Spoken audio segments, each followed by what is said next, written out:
There's this idea called cost of capital. Okay. And this is basically the rate of return that investors require on their capital, right? This is a very simple concept when it comes to the cost of debt capital. So for example, like if I loan a company $1 million and I charge 5%, then I'm saying that the cost of that I expect is 5%, right? But it gets more complicated when you own a stock, when you own equity, right?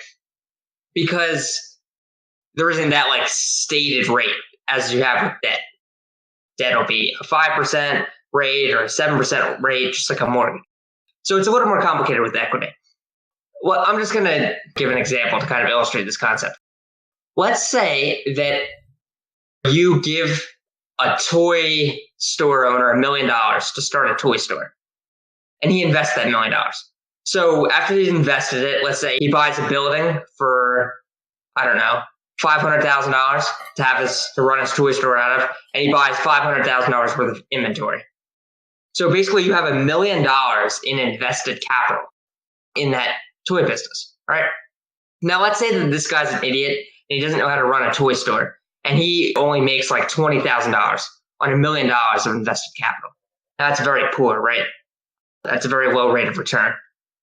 Investor expected, $50,000. So the investor expected 5%. So basically, this man is substantially underperforming. What this all brings up is this, I would say it's an inherent problem with free market capitalism. I was just having this conversation the other day on this forum with a bunch of liberals about this, and obviously they got the whole situation wrong. This is my claim. Small business is actually the worst part of capitalism. Small businesses are the most inefficient thing imaginable. And it's actually big businesses and like hedge funds and private equity firms who are actually doing the right things. So going back to this toy store example, let's say this toy store employs like 10 people and they're, super jolly, doing well in a small town, but really the business isn't making much money. The return for that guy who invested the $1 billion is only $20,000. So let's say like a hedge fund comes in there, just hypothetically, and buys up as many shares as he can, and then he liquidates the toys. He sells them to a big toy manufacturer, and he sells the building. All right. And then he takes that $1 million and he invested it in another business. That capital was more efficiently invested.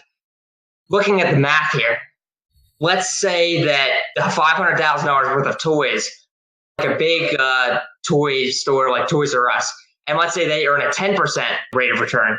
So that's $50,000 of the $500,000. Let's say the building goes to a barber, and that barber runs a super good business, and he earns 10% of that on that. So then you're using the capital more efficiently.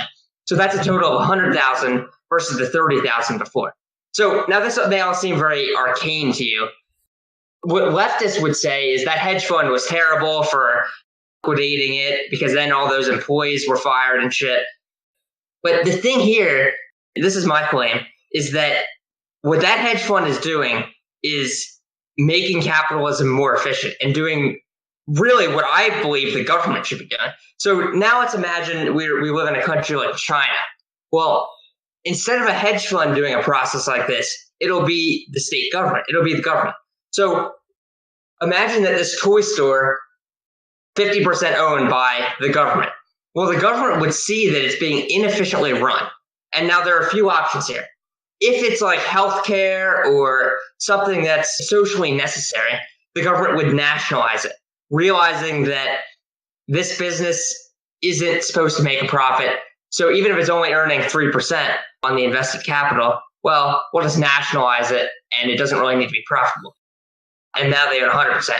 But if it's something like a toy store that isn't really socially necessary, would the Chinese government really let it be run so inefficiently? No, of course not. They would do what the hedge fund in America did. They would liquidate the assets and invest the capital in something that produces a higher rate of return. So basically what I'm saying is that the rate of return on your capital is a very important measure of efficiency, and that even communists, and I would say especially communists who critique free market capitalism as being inefficient, should very much care about that, And they should want capital to be invested as efficiently as possible. Because when capital is invested efficiently, that is better for the working class. It's better for innovation. It's literally better for anybody. So really, what people on the left should be criticizing is small businesses and small companies that are run inefficiently. And what we should prefer is that big companies take over all of this capital, all of these assets, and run them more efficiently. I know that's kind of a rant. I hope I explained it kind of simply, but I've actually been thinking a lot about very related issues. So I was watching Jimmy Dore the other day. Jimmy Dore is this very progressive, Bernie Sanders or bust kind of dude. He's associated with the Young Turks, essentially. He's on their network. And his entire point was that Walmart's a terrible company because look how much they pay their workers. Almost all their workers are on food stamps and shit like that. Because Walmart is so profitable and it gains so much money, and they've developed a very efficient distribution network, and it can provide things at a low price point. They're the most supply side efficient. They're one of the most supply side efficient economies because they can constantly deliver a high rate of return and provide goods at a very low price. And so the investors who invest in Walmart are getting a good amount of money, and Walmart has more money to invest, and it's building up larger and larger infrastructure. Yep.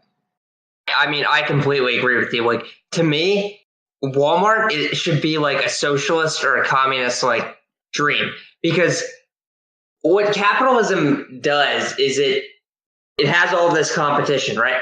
And then, we see who gets to the top. And those things at the top are the things that we want, or the things that communists and socialists should want the central planners to duplicate. We should want, if we designed our own, socialist utopia, we should want that socialist utopia to look very closely at Walmart and their practices and see how we can do the same thing, essentially. So again, if you had this central planner, yeah, they would definitely invest money in certain small businesses, the ones that they thought were going to succeed, tech startups and whatnot that looked very promising. But the problem with our system, our free market system, is that oftentimes, I would argue, small businesses, the first few years we see what happens, but then after that, 90% of them don't do very well. Most of them fail, go bankrupt. But a lot of them don't go bankrupt, and they just do not very well, but they stay afloat. And I would argue that if we had a centrally planned economy, we could get rid of those businesses and take that capital that they have and put it in the hands of the Walmarts and Amazons of the world, which are more efficient operators. And by doing that, we're making our entire economy more efficient.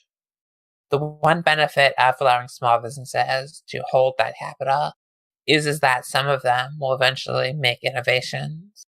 And also in addition, the ones that aren't making lots of money, their ability to gain capital will, be non-existent. They won't be able to raise more funds. They won't be able to expand, while the ones that are doing very well will be able to raise a lot more capital and they can expand. Okay, so I agree with you on half of that. So this idea that, the small businesses that are doing very well, they are the ones that raise the capital. And these ones that aren't doing very well, they ultimately have, they struggle to raise capital. But still, some of these that aren't doing very, very well, but they still are marginally profitable. So again, they might have $1 million in invested capital, but they might only be making $20,000 a year. But you can technically do that forever, right? Because you're still profitable. You're not going to go bankrupt. But that $1 million would be more efficiently allocated in the hands of Walmart or Amazon. But a second point, and this I kind of thought about before this podcast that I wanted to talk about, is this idea that just like U.S. law and ownership works, there's this problem called, I believe it's called the agency problem. And this I think is another point for the communists, I guess. This is definitely something that they should probably talk more about. And this is the idea that there's a conflict between the owners of a business and the people who manage a business. Hypothetically, if we look at a small public company, it can be owned by 100 different people. A huge mutual fund, they might own a small stake. A hedge fund might own a stake. 1,000 different individuals might own a stake, right? And there's the CEO and CFO, and they might not own very much of the business. Theoretically, the people who own the business, the shareholders, should be the ones making decisions. Because of practicality, they have a CEO and CFO who do this. Even with a board of directors, which exists to protect shareholder interests, what ultimately happens is that CEOs and CFOs ultimately have a lot of power, and they can screw over shareholders. And this is because they can do things like poison pills, and they can just really entrench themselves in business and make it difficult for shareholders to change. Now, I could bring up lots of evidence for that, and maybe if this is on YouTube in the comments, I'll post some stuff. But anyway, so the point is, when you have this conflict between management and shareholders, managers, their self-interest, like imagine if you have a small company that's not doing very well, but they're marginally profitable. Well, the CEO's best interest might not be to really expand the company or to allocate capital more efficiently. His best interest is just to pay himself as much as he possibly can. So what this leads to, again, is just inefficiently invested capital, and shareholders can't do much about it. But now, again, imagine if we're in China, where the government has a 50% stake. Well, then the government can just say, because they own 50% or, a majority, if they own like 51 or whatever, they can just say, well, CEO, CFO, you're inefficiently managing this capital. You're fired. We're going to hire somebody who's better at this, or we're going to take all this capital and give it to a bigger business that's already proven itself. And this is just, to me, like one of the advantages of central planning. And but still, yeah, if there's a small business that's really succeeding, then the Chinese government would be fine allowing them to continue to use that capital, while they prove themselves. But after a certain amount of time, to have all this capital, because if after 20 years they're still producing subpar returns, that capital would be better off with Walmart or Amazon or some other big company. Capital is a scarce resource, right? We only have so many factories. So we want the companies that are managing the factories to be the most efficient companies possible. So if you have 1,000 different companies and each one owns one factory, well, that's stupid, because one of those companies might be producing a 20% return, while 999 of those companies might only producing a 1% return, right? So it's better if all 1,000 factories are then with that one company. Now, that's an extreme example. It illustrates I would say, a major issue of our version of capitalism compared to China's version of capitalism. Now, for example, there has been some success stories, but for example, let's look at the Soviet Union. They were able to rapidly industrialize using central planning. The general problems were that the effect of a lot of the central planning was to literally kill off large parts of the population. In addition, it wasn't ultimately a very long-term strategy, because the popular thing to do is to literally, supply-side economics works very well in theory, but it hasn't caught on politically because of the problem of it doesn't sound good to most people. Marxist-Leninists, I think, they're very much, they say they're about the people, but really I think it's very much more of an elitist brand. Marxism, in the sense that they are kind of, well, we're literally just going to do what we need to do. There are things like, we are the representatives of the people. The people are not the people. While a lot of other Marxists will say, oh no, the people are literally the people. The idea of vanguardism is irrelevant. But I think Marxist-Leninists are smart in the sense that, really saying, the people have to be an ideological concept. They can't actually be the literal people.